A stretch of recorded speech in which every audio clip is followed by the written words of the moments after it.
Сърце мое, кажи ми, до кога ще носиш така чуждите рани без глас, а своите в тъмнина?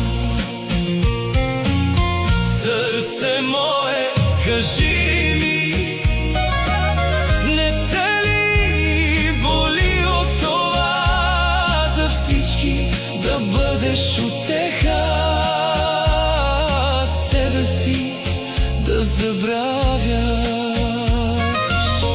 Сърце мое, кажи ми, защо все на другите си една запалена свещичка в най-черните им нощи? Защо с обич прегръщаш дори студени ръце, а после само си оставаш със свито до кръв сърце?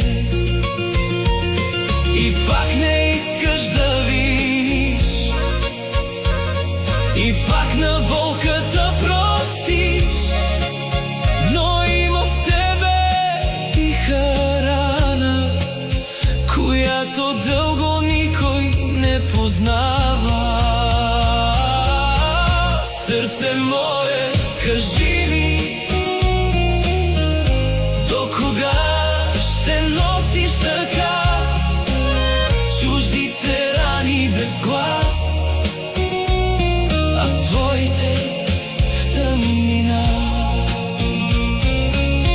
Сърце мое, кажи ми,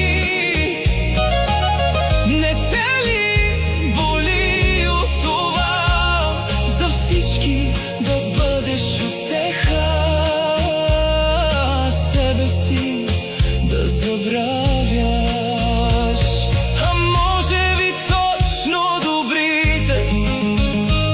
Най-тежкия кръст си нося, усмихват се тихо на хората, а вътре безмълвно се молят. А може би, сърце мое, не слабост е твоята сълза, щом плачеш за чуждата болка, значи в теб има душа.